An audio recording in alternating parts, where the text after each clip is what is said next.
Hello दोस्तों, कैसे हो आप। मेरा नाम है अंकित सिंह पवार और आज हम आ चुके हैं क्विक रिवीजन सीरीज़ के चैप्टर नंबर 13 हाइड्रोकार्बन्स पर, जहां आज हम क्विक रिवीजन करेंगे थ्रू एनसीईआरटी। यहाँ मैंने दो हाइलाइटर्स का इस्तेमाल किया है। पहला है येलो हाइलाइटर, जिससे वो चीज़ डिनोट की गई है जिनकी प्रोबेबिलिटी बनती है क्वेश्चन पेपर में आने की। वही रेड हाइलाइटर से वो चीज़ डिनोट की गई है जिनसे क्वेश्चन पूछे जा चुके हैं प्रीवियस ईयर्स में। सो वक्त गंवाए बिना स्टार्ट करते हैं केमिकल प्रॉपर्टीज़ को। आपसे रिक्वेस्ट है कि वीडियो लास्ट तक देखें एंड अब हम स्टार्ट करते हैं। देखिए, जो भी एल्कीन्स होते हैं वो रिच सोर्स होते हैं पाई इलेक्ट्रॉन्स के। पाई इलेक्ट्रॉन्स यहाँ पे होते हैं। देखिए, पाई इलेक्ट्रॉन्स के कारण रिएक्टिविटी बढ़ती है, तो इलेक्ट्रोपाइल्स जो होते हैं वो अटैक करते हैं कार्बन कार्बन डबल बॉन्ड से, और यहाँ से एडिशन प्रोडक्ट्स बनते हैं। यानी पाई बॉन्ड के कारण रिएक्टिविटी ऑफ एल्कीन बढ़ जाती है। आप देखिए, एल्कीन्स का जो फॉर्मेशन है वो किस किस तरीके से होता है। पहला देखिए, यहाँ पे जो भी एल्केन्स है उनके रिएक्शन, पहला एडिशन ऑफ डाइहाइड्रोजन। देखिए, ये मैंने पहले भी बता दिया था। एल्केन्स कभी, जैसे एल्कीन्स में डाइहाइड्रोजन का एक मॉलिक्यूल मिलता है इन द प्रेजेंस ऑफ निकल, पैलेडियम या प्लेटिनम के प्रेजेंस में, तो वो एल्केन्स फॉर्मेशन करते हैं। वहीं अब बात करते हैं एडिशन ऑफ हेलोजेंस की। देखिए, हेलोजेंस लाइक क्लोरीन या ब्रोमीन, जो कि ऐड होकर एडिशन से एडिशन होगा इनका एल्कीन से, तो एल्कीन से एडिशन हुआ तो इसका फॉर्मेशन करते हैं विस्नल डाइहैलाइड्स का। विस्नल डाइहैलाइड्स फॉर्मेशन करता है, वाइल जो आयोडीन है वो ये रिएक्शन शो नहीं करता है नॉर्मल कंडीशंस में। देखिए, जो भी ये टेस्ट होता है क्लोरीनेशन या ब्रोमिनेशन का, तो टेस्ट होता है वो टेस्ट फॉर अनसेचुरेशन होता है। उसका कारण होता है कि यहाँ पे जो भी ब्रोमीन होता है, जैसे ब्रोमीन का जो टेस्ट होता है वो टेस्ट फॉर अनसेचुरेशन है, क्योंकि ब्रोमीन का जो रेडिश कलर है वो डिमिनिश हो जाता है, वो कलर लेस हो जाता है ब्रोमीन का, एंड यहाँ कलर चेंज हो जाता है। तो इस जैसे भी देखिए, जो भी एडिशन ऑफ हेलोजन होता है एल्कीन से, तो वो जो रिएक्शन होता है उसे इलेक्ट्रोफिलिक एडिशन रिएक्शन कहा जाता है, जिसमें साइक्लिक हेलोनियम आयन फॉर्मेशन होता है। फॉर एग्जाम्पल इथीन का रिएक्शन ब्रोमीन से करवाया गया CCl4 के प्रेजेंस में, तो यह 1,2 डाइब्रोमो इथेन बनता है। अब यहाँ से बात एक ध्यान रखना कि जो भी एडिशन होगा वो एंटी एडिशन होगा, यानी ब्रोमीन का जो भी एडिशन होगा वो एंटी एडिशन होगा। अब यहाँ बात कर ली जाए एडिशन ऑफ हाइड्रोजन हैलाइड्स की। Hydrogen halides like hydrochloric acid, HBr, HI, ये एड अप हो गए एल्कीन्स में टू फॉर्म एल्काइल हैलाइड्स। और यहाँ पे रिएक्टिविटी ऑफ हैलाइड्स देखी जाए तो HI सबसे ज़्यादा रिएक्टिव होगा, फिर उसके बाद HBr, देन HF। एंड जो रिएक्शन होगा यहाँ पे, जो रिएक्शन का नेचर होगा वो इलेक्ट्रोफिलिक एडिशन रिएक्शन होगा। अब बात कर ली जाती है addition reaction of HBr to symmetrical alkenes. अब यहाँ पे जो भी सिमेट्रिकल एल्कीन्स की बात कर ली जाए तो यहाँ पे मार्कोनिकॉफ रूल की बात आ जाती है। आगे बढ़ते हैं कैसे। देखिए, जब भी एडिशन ऑफ HBr होगा तो सिमेट्रिकल एल्कीन्स, यहाँ पे सिमेट्रिकल एल्केन की बात कर ली गई, तो यहाँ पर एडिशन इलेक्ट्रोफिलिक एडिशन मैकेनिज्म के थ्रू एडिशन होगा। यहाँ पे कर किया जाता है, यहाँ से इलेक्ट्रोफिलिक एडिशन रिएक्शन के थ्रू मोर स्टेबल प्रोडक्ट बनते हैं। More stable product major product बनता है। जैसे यहाँ पे बात कर ली, जैसे सेकंड वाला जो एग्जांपल है ब्यूटीन का रिएक्शन HBr से करवाया गया, तो वहाँ पर ब्यूट2 यहाँ पे 2 ब्रोमो ब्यूटेन का फॉर्मेशन, 2 ब्रोमो ब्यूटेन का फॉर्मेशन हुआ। उसका कारण है कि जो 2 ब्रोमो ब्यूटेन पे जो ब्रोमो सेकंड कार्बन पे है, तो सेकंड कार्बन ज़्यादा स्टेबल होगा। अब यही बात आ जाती है addition reaction of HBr to unsymmetrical alkenes. अब यहाँ पे देखिए मार्कोनिकॉफ रूल कैसे फॉलो होगा, यहाँ पे बात कर लीजिए। माफ़ कीजिएगा, पिछले जो भी टॉपिक में मैंने एडिशन ऑफ HBr में बोल दिया था, बल्कि वो मार्कोनिकॉफ रूल यहाँ पे अनसिमेट्रिकल के लिए लागू होगा। कैसे, देखिए, मान लीजिए यहाँ पे हमने रिएक्शन करवाया प्रोपीन का रिएक्शन HBr से करवाया, तो यहाँ पे 2 प्रोबेबिलिटी बनती है। पहली है 2 ब्रोमोप्रोपीन और सेकंड होता है 1 ब्रोमोप्रोपीन। तो according to Markovnikov rule, negative part of the addendum gets attached to the carbon atom which possess lesser number of hydrogen. यानी एडेनम यहाँ पे क्या होता है, एडेनम यहाँ पे HBr है, Br जो भी इलेक्ट्रोफाइल होगा वो एडेनम होगा। यहाँ पे जो एडेनम होगा उसका नेगेटिव पार्ट, यानी ब्रोमीन का जो ब्रोमीन Br नेगेटिव का जो पार्ट होता है वो उस कार्बन एटम पे जाके जुड़ेगा जहाँ पे हाइड्रोजन एटम कम है। अब प्रोपीन में सबसे कम हाइड्रोजन एटम कहाँ पर है, तो वो सेकंड वाले कार्बन पे, यानी more stable product will form major product, यानी 2 bromopropane will be the major product. अब बात आ जाती है मैकेनिज्म की, तो मैकेनिज्म कैसे हुआ। देखिए, मैंने बताया था लेस स्टेबल कार्बोकेटाइन बनेगा और मोर स्टेबल सेकेंडरी कार्बोकेटाइन बनेगा। तो सेकेंडरी कार्बोकेटाइन ज़्यादा स्टेबल होता है as compare to primary carbocation. Therefore इसका जो नेचर होगा, rate of reaction secondary carbocation में फास्टर होगा, और इसके कारण जो भी कार्बोकेटायन होगा उसका उस पर जो ब्रोमीन आयन यानी जो इलेक्ट्रोफाइल होगा वो अटैक आसानी से कर पाएगा और मेजर प्रोडक्ट फॉर्मेशन करवाएगा। वहीं अब बात आ जाती है एंटी मार्कोनिक एडिशन और पेरोक्साइड इफेक्ट, और जिसे हम खराश इफेक्ट भी कहते हैं। ये contrary to Markovnikov of rule होता है, यानी मार्कोनिक ऑफ रूल का अपोजिट। यहाँ पर कार्बन एटम उस कार्बन एटम पर एडेनम का ऐड होगा, यानी एडेनम यानी इलेक्ट्रोफाइल का ऐड उस कार्बन एटम पे होगा जहां पर ज़्यादा हाइड्रोजन होगा। अब इसे हम पेरोक्साइड इफेक्ट या खराश इफेक्ट भी कहा जाता है। जैसे एल्कीन है, एल्कीन का रिएक्शन HBr से करवाया गया इन द प्रेजेंस ऑफ पेरोक्साइड। देखिए C6H5CO2 होल ट्वाइस O2, ये पेरोक्साइड है। पेरोक्साइड के फॉर्मेशन में यहाँ पर लेस स्टेबल प्राइमरी कार्बन, जो भी फर्स्ट 1 डिग्री कार्बन होता है, लेस स्टेबल कार्बोकेटायन होता है, वहाँ पर एडिशन ऑफ ब्रोमीन होगा। अब बात आ जाती है मैकेनिज्म की, तो मैकेनिज्म थ्रू होमोलाइसिस होगा। होमोलाइसिस में फ्री रेडिकल मैकेनिज्म होगा। फ्री रेडिकल के थ्रू यहाँ पे less stable primary free radical ज़्यादा मेजर प्रोडक्ट फॉर्मेशन करेगा। Major product less stable primary radical formation करेगा। अब बात आ जाती है, आगे बात करते हैं। देखिए, this formation explain 1 bromopropane as a major product. It may be noted that peroxide effect is not observable in addition of HCl या HI। अब यहाँ पर बात कर ली जाए, जो भी पेरोक्साइड इफेक्ट है वो HBr के प्रेजेंस में ही इफेक्टिव होगा। HCl और HBr के प्रेजेंस में ये इफेक्टिव नहीं होगा। उसका कारण होता है कि जो HCl का बॉन्ड लेंथ होता है, जो बॉन्ड स्ट्रेंथ होता है, वो स्ट्रॉन्गर होता है, इसलिए उसको तोड़ना बहुत डिफिकल्ट होता है।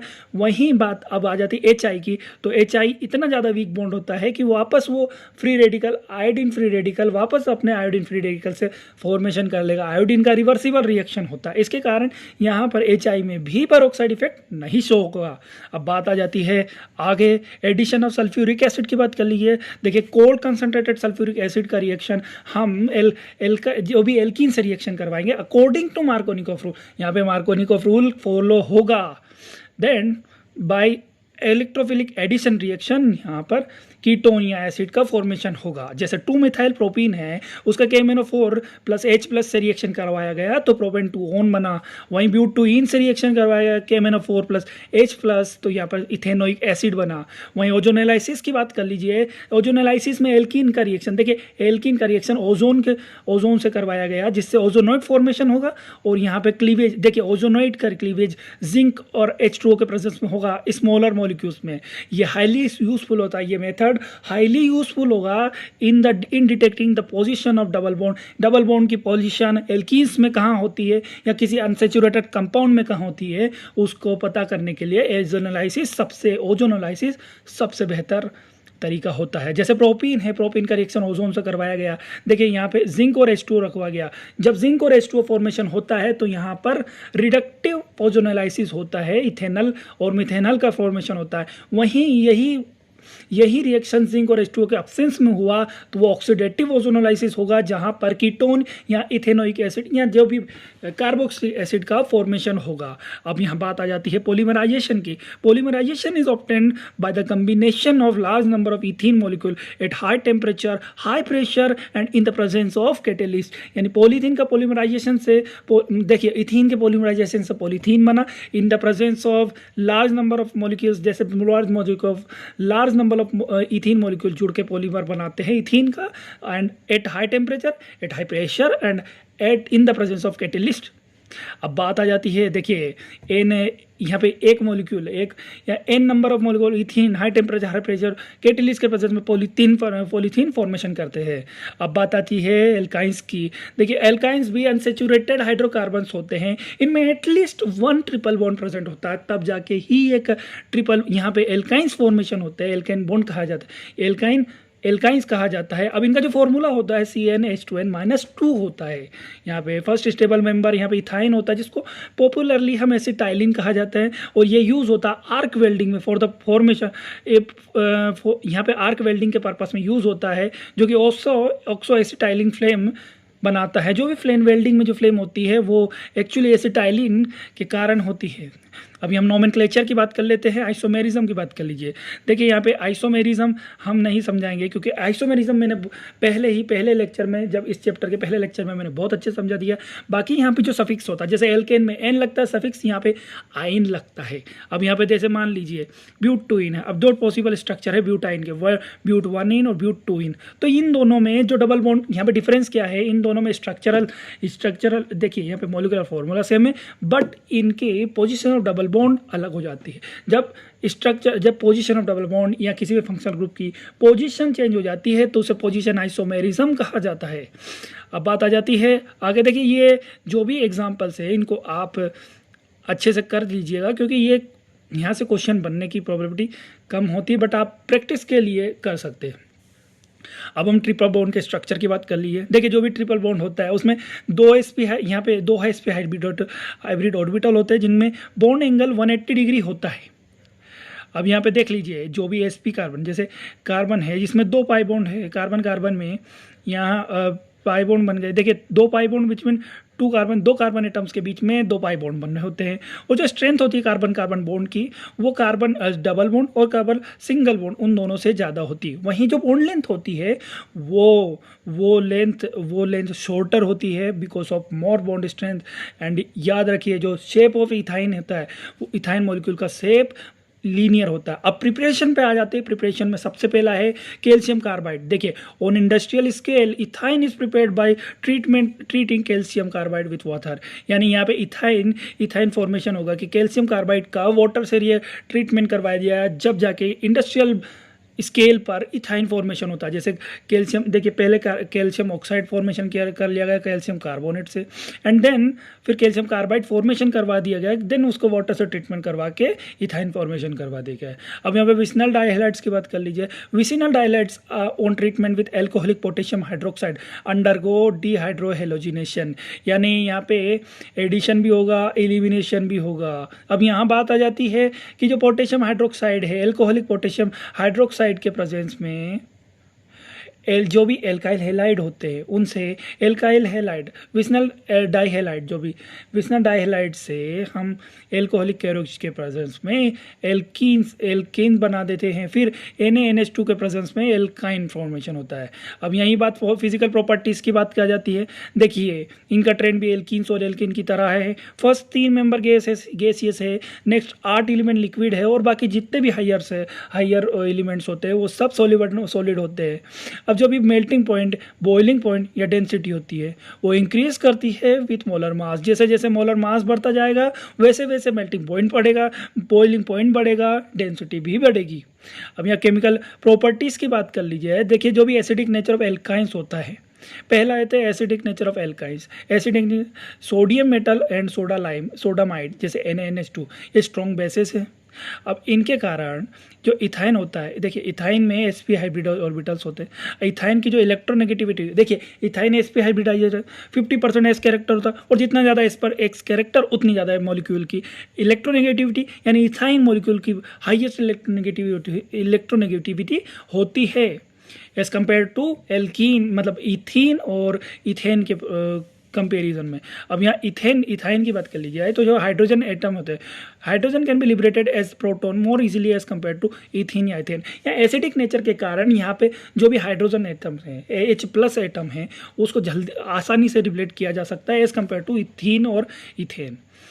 अब जैसे एल्काइन का रिएक्शन सोडियम से करवा दिया गया, मोनोसोडियम इथाइनाइड बन गया, एंड देन मोनोसोडियम इथाइनाइड का वापस सोडियम से रिएक्शन करवा के डाइसोडियम इथाइनाइड बना दिया। एंड देखिए जो भी रिएक्शंस होते हैं ये एल्कीन्स और एल्केन्स शो नहीं करते, इसके कारण डिफरेंशिएशन रिएक्शन, यानी एल्केन्स और एल्कीन्स में डिफरेंशिएशन रिएक्शन है सोडियम से रिएक्शन।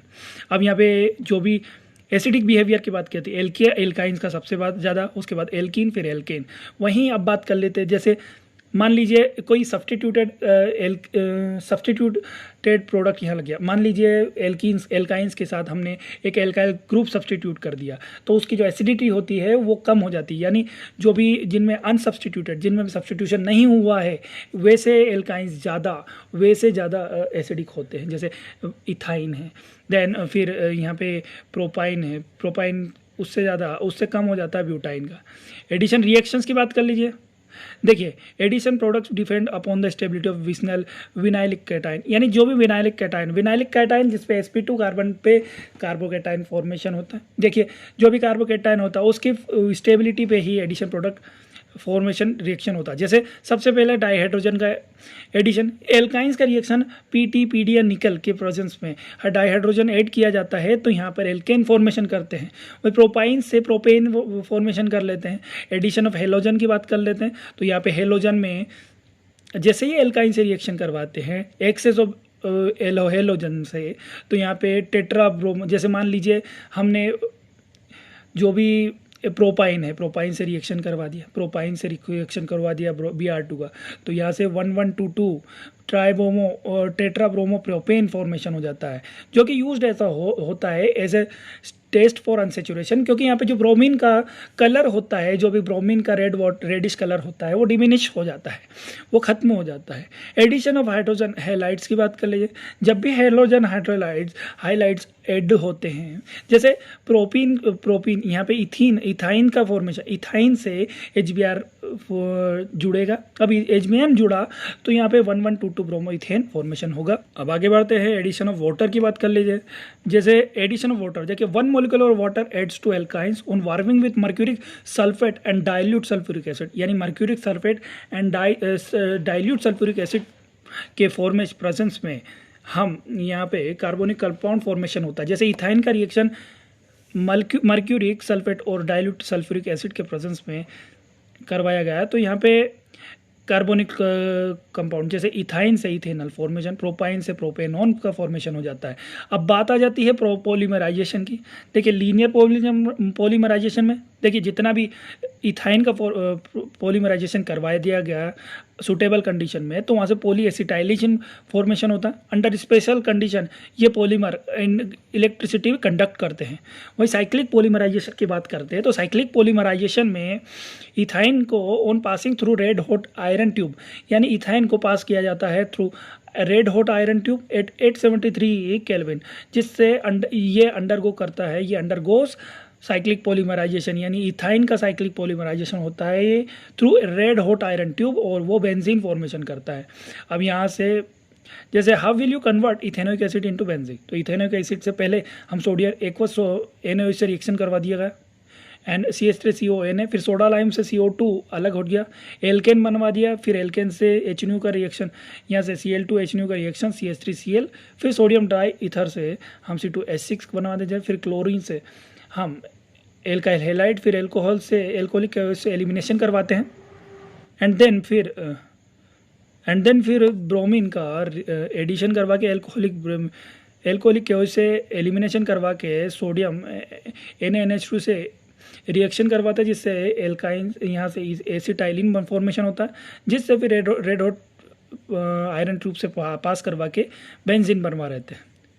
तो आज के लिए इतना ही और ये वीडियो समाप्त होता है। और वीडियो पसंद आया हो तो लाइक कीजिए, कमेंट कीजिए और सब्सक्राइब कीजिए हमारे चैनल को। धन्यवाद।